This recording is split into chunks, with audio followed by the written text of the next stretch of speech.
अगर मैं इसको ये पैसे न देता, ये दिरहम न देता, तो इसने बड़ा शिकस्ता दिल होकर जाना। मेरा दमिश्क के बाज़ार के अंदर मेरी अमानत ज़ाया हो, क़यामत का इंतज़ार करो, क़यामत बिल्कुल आने वाली है। इन किस्सों के अंदर हमारे लिए कितने सबक हैं।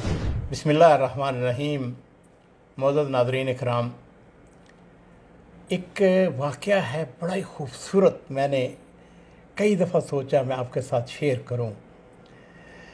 आज बहरहाल हम उसको शेयर करते हैं। दमिश्क दुनिया के जो नहायत पुराने शहर हैं उनमें से एक शहर है। इस शहर के अंदर बहुत सारे पुराने बाज़ार हैं। उनमें से एक बाज़ार का नाम है सूक मिदहत पाशा। सूक अरबी ज़बान के अंदर बाज़ार को कहते हैं। इसकी लंबाई तकरीबन 1.5 किलोमीटर है और इसको सूक तवील भी कहा जाता है। यह लंबा बाज़ार है। 7 मस्जिद हैं इसके अंदर। और ये जो बाज़ार है ये आज से तकरीबन 150 साल पहले बनाया जाता है। इस बाज़ार की कुछ कह लीजिए कि उनकी कुछ आदात थी, कुछ खसाइल थे, कुछ खूबियाँ थी। और उनमें से एक खूबी ये थी कि लोग बाहर से आते और किसी भी शख्स को, किसी दुकानदार के पास अपनी कोई चीज़ अमानत रख के चले जाते और फिर जब उनका वापसी को जी चाहता, जब वो आते, ख़ास तौर पर वो लोग जो हज के लिए जाते थे। उस ज़माने में हज जो है वो ज़ाहिर बात है कि घोड़ों पे होता था या ऊँटों पे होता था, काफ़िलों की शक्ल में, या पैदल लोग जाते थे। बहरहाल कई महीने लग जाते थे। तो जाने से पहले वो अपने पास जो उनके पास पैसे होते थे, ख़ास तौर पर अमानतें, वो बाज़ार के अंदर किसी भी शख्स के पास रख के चले जाते। एक दिन बाज़ार में एक दुकानदार के पास एक शख्स आता है। ऑफकोर्स वो दमिश्क से बाहर का था और वो हज के लिए जा रहा था। उसके हाथ में दिरहम की पोटली थी, सुर्ख रंग की पोटली थी। उसने आके उससे कहा कि भाई बात यह है कि मैं हज पे जा रहा हूँ, ये मेरी अमानत रख लो, इसके अंदर 3000 दिरहम है। जब मैं हज से वापस आऊँगा इसको ले लूँगा। उसने कहा ठीक है, आम सी बात थी। वो हज पे चला गया। जब वो वापस आया तो अपनी अमानत लेने के लिए बाज़ार में गया, दुकान के अंदर दाखिल हुआ। उसने कहा कि दुकान का मालिक तो नहीं है, वहाँ पे कोई उसका मुलाज़िम बैठा हुआ था। उसने कहा भाई वो किधर गया है? उसने कहा कि वो घर गया हुआ है, अभी थोड़ी देर तक आ जाएगा, तुम बैठो। खैर वो थोड़ी देर के बाद दुकान का मालिक आ गया। उसने कहा जी मैं अपनी अमानत लेने के लिए आया। उसने कहा अमानत तुमने मेरे पास रखी थी? उसने कहा बिल्कुल तुम्हारे पास रखी थी। कब रखी थी? उसने कहा 4 महीने पहले रखी थी। अच्छा, कितने पैसे थे उसके अंदर? उसने कहा 3000 दिरहम था। उसने कहा पोटली किस रंग की थी? उसने कहा सुर्ख रंग की पोटली थी और मैं हज के लिए जा रहा था, मैं तुम्हें दे के गया हूँ। उसने कहा अच्छा पक्की बात है? उसने कहा तुम्हें याद है किस तारीख को, कौन सा वक्त था? उसने कहा फ़लाँ वक्त था, फ़लाँ दिन था। उसने कहा अच्छा बैठो। उसने अपने नौकर से कहा ऐसा करो कि इसके लिए खाने का बंदोबस्त करो, मैं अभी थोड़ी देर के बाद आता हूँ। दुकान का मालिक चला गया। थोड़ी देर गुजरी तो वापस आया।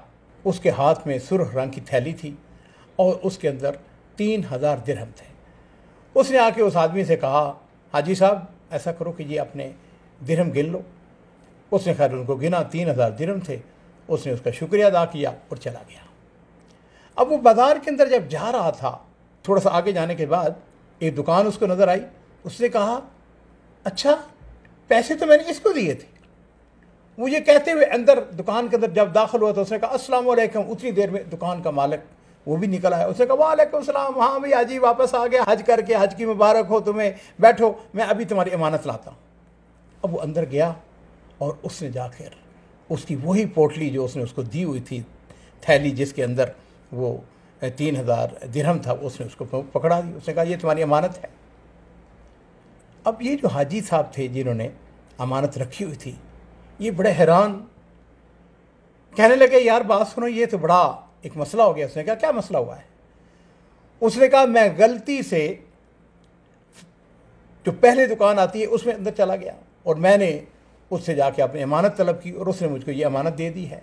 तो असल अमानत मैंने उसके पास नहीं रखी थी, मैंने तो तुम्हारे पास रखी थी, मैं गलती से उसके पास चला गया। उसने कहा कोई बात नहीं, चलो चलते हैं उसके पास। अब उस दुकानदार के पास चले गए।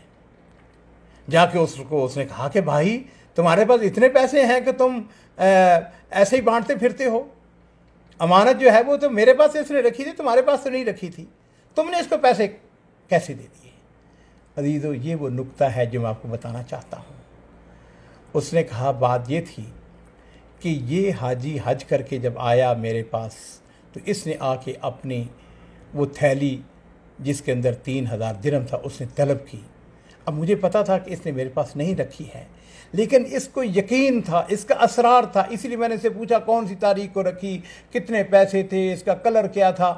तो उसके बाद इसने, जब मैंने देखा कि ये मुसिर है, तो फिर मैं अपने घर गया। अब मेरे पास पैसे तो थे नहीं, सिर्फ घर में 500 दिरहम था।